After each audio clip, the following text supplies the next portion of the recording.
was March 16, 2003, at about noon, when the telephone rang in our Charlotte, North Carolina apartment and news came to me of Rachel's killing.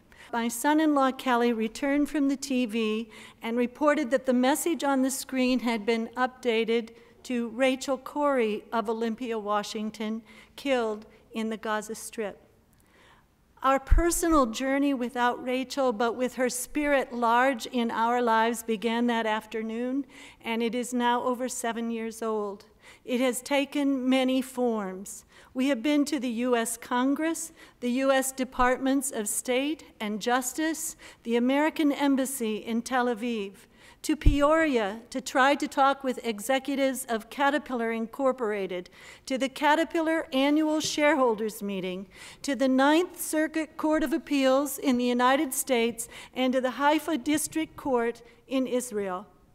We have visited Israel and Palestine 6 times, most recently traveling in March and September 2009 to Gaza, and this past month to Israel for a civil suit in Rachel's case in Haifa District Court. This has been a journey in pursuit of truth, accountability, and justice for Rachel, but also one that extends far beyond her. In January 2003, Rachel left our family home in Olympia, traveled to David Ben-Gurion Airport in Israel, made her way to Beit Sahur in the West Bank for training with the International Solidarity Movement, ISM, and then to Rafah at the southernmost part of the Gaza Strip. ISM is a Palestinian-led movement that engages internationals in nonviolent resistance to the Israeli occupation of the West Bank and Gaza. In Gaza, Rachel slept at wells to protect them from demolition. She stood between Palestinian municipal water workers trying to repair wells and the Israeli military towers from where shots rang down, harassing the workers and the internationals. She documented the destruction of Palestinian olive orchards, gardens, and greenhouses, and the harassment of Palestinians at checkpoints. She worked with the children and the women and planned for connecting the people of Rafah and those in her own community of Olympia, Washington, through a sister city project. She practiced her Arabic with the children and helped them with their English homework. And through her calls and her emails home, she introduced our family and our friends to life in occupied Palestine. ISM activists in Rafah work to offer some protection for Palestinian civilian homes threatened by the Israeli military. In this work, Rachel received guidance from a reservist in the Israeli military, a father of 2 teenage sons who taught Rachel through email Hebrew phrases to shout through her megaphone to the bulldozer and tank operators. On March 16, 2003, Rachel, 23 years of age, was crushed by an Israeli military Caterpillar D9R bulldozer as she nonviolently stood between that bulldozer and a Palestinian home threatened with demolition.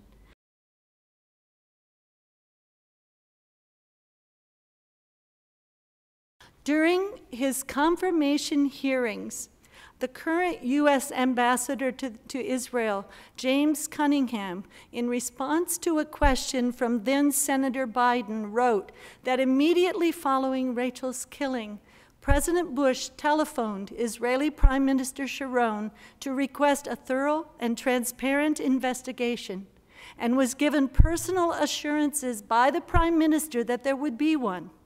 Mr. Cunningham stated that additionally, then Secretary Powell, Ambassador Kurtzer, Deputy Chief of Mission LeBaron, Assistant Secretary William Burns, and Deputy Assistant Secretary David Satterfield, among others, raised this issue with their counterparts and other appropriate authorities in the Israeli government.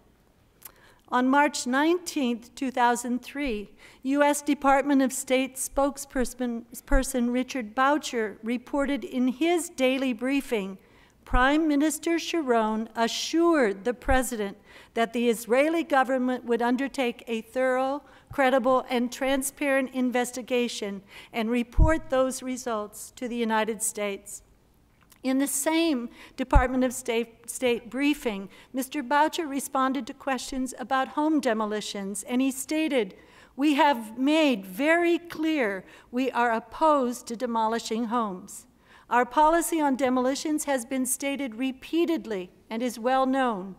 They deprive a large number of Palestinians of their ability to peacefully earn a livelihood.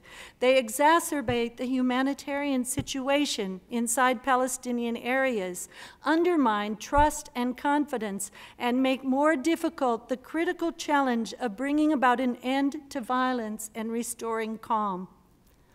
Human rights organizations reported that from September 2000 through September 2004, over 1,700 homes in Rafah were demolished as Israeli occupation forces cleared a wide buffer strip and constructed a large steel wall along Rafah's border with Egypt.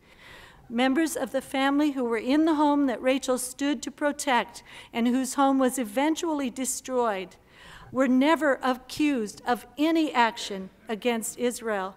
On May 23, 2003, our family was told by Department of State staff that the investigation was closed, that no charges would be brought, that the Israeli Military Advocate General's office had closed the case.